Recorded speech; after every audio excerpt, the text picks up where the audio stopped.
झारखंड के हेमंत सोरेन सरकार के 4 वर्ष के कार्यकाल पूर्ण होने पर एक तरफ भाजपा ने आरोप पत्र जारी किया है, तो वहीं मुख्यमंत्री हेमंत सोरेन ने राज्य सरकार के 4 वर्षों के उपलब्धियों को गिनाने का काम किया है। इस मौके पर जो है मुख्यमंत्री हेमंत सोरेन जो है पत्रकारों से सीधा संवाद किया है। उन्होंने संवाद करते हुए कई बातों का जिक्र किया है और उन्होंने कहा है कि राज्य सरकार हर चुनौती से निपटने को तैयार है। तो मुख्यमंत्री हेमंत सोरेन क्या कहते हुए नजर आ रहे हैं, आइए सुनाते हैं। आज तो हम लोग पत्रकार संवाद में बैठे हैं, लेकिन मैं कोई तैयारी करके नहीं आया। नहीं, मुझे थोड़ा सा रात में लगता है ठंडा का असर हो गया था इस चक्कर में, लेकिन सब काम करना है तो मिला जुला करके सब खींचा जा रहा है। तो आप साथी लोगों की भी चिंताएं थी, तो हम लोगों ने कहा कि चलो थोड़ा आप लोगों से भी संवाद कर लिया जाए। भागम भाग में बहुत सारी बातें आप लोगों की इच्छाएं थी, वो नहीं हो पा रही थी, तो हमने सोचा कि कुछ वक्त आप लोगों के साथ भी बिता लिया जाए, क्योंकि आप लोग भी बहुत अहम कड़ी हैं। तो हम चाहेंगे कि आप साथियों से ही बातें आए, तो हम लोग शुरू करें। किधर से शुरू होंगे? अच्छा, देखिए, कल 29 दिसंबर सरकार के 4 साल पूरे होने को हैं, और इस संदर्भ में आप भी जानना चाहते हैं, राज्य भी जानना चाहता है कि सरकार ने ये 4 साल कैसे कार्य किया। तो इस संदर्भ में लगभग चीज़ों के गवाह आप रहे हैं समय पर समय, लेकिन मैं यही कहना चाहूँगा कि सरकार तो ज़रूर हम लोगों ने बनाई, लेकिन मुझे लगता है जिस तरीके से सरकार को हम लोगों ने और इस राज्य को दिशा देने का पूरा एड़ी चोटी एक किया, वो किसी से छुपा नहीं है।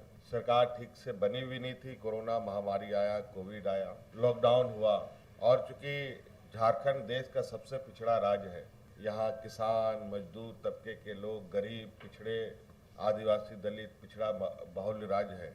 ऐसी आपदाएं इनके लिए एक अभिशाप के बराबर होता है। और आपने देखा कि इस वैश्विक महामारी में और राज्यों के अनुपात में हमारे राज्य में जो अफरा तफरी और जो एक भयावह स्थिति होने की शंका थी, उसको हम लोगों ने पूरे डट कर मुकाबला किया, और काफ़ी शांतिपूर्वक हम लोगों ने उस वैश्विक महामारी का भी सामना किया।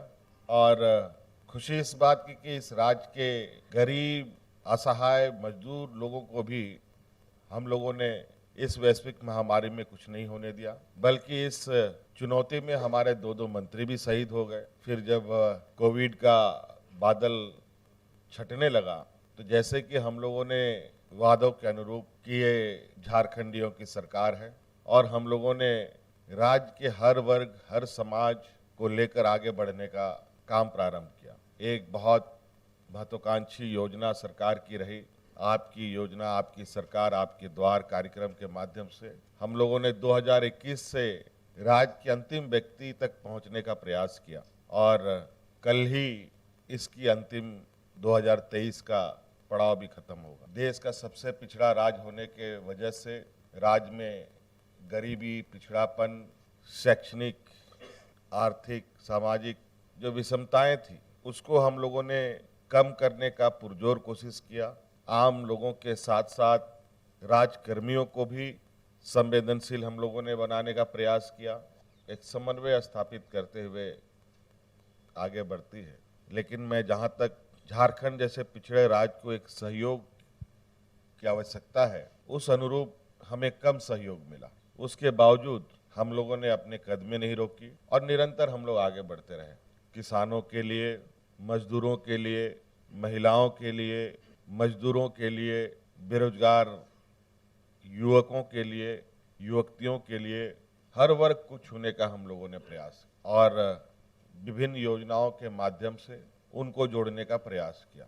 आप सबको मालूम है, हमारे राज्य में 80% के लगभग का जो संख्या है, वो लोग ग्रामीण परिवेश में रहते हैं, और मुझे लगता है कि इस राज्य का अगर सर्वांगीण विकास की राह पर चलने का अगर हम संकल्प लेते हैं, तो झारखंड में गांव को छोड़े बगैर विकास की राह पर आगे बढ़ना संभव नहीं है। हमारा ये मानना है कि गांव मजबूत होगा तो शहर मजबूत होगा, शहर मजबूत होगा तो राज्य भी मजबूत होगा। राज्य बने हुए 20 साल हो गए, 23वां साल चल रहा है अभी।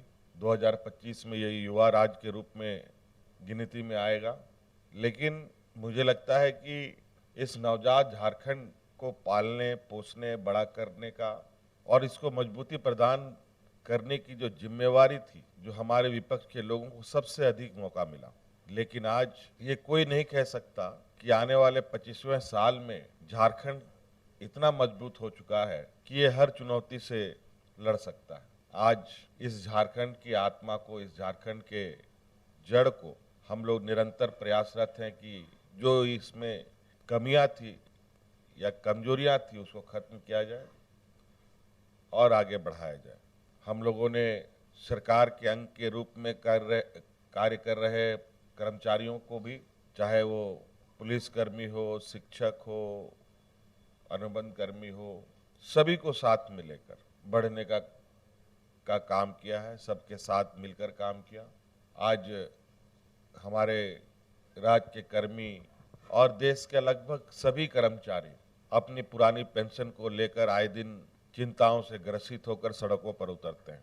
आपको मालूम होगा कि पुराना पेंशन स्कीम शायद देश में पहला ये राज्य था जिसने ये लागू किया। उसके बाद कई राज्यों ने भी लागू किया और कई राज्यों में इसकी मांग भी है। इसके साथ साथ चूंकि राज्य सबसे गरीबी का प्रकोप झेल रहा है, इसको लेकर राज्य के सभी बुजुर्गों को, सभी असहाय महिला, जो विधवा महिलाएं हैं, जो परित्याग महिलाएं हैं, जो विकलांग लोग हैं, सभी को हम लोगों ने सर्वजन पेंशन से जोड़ा।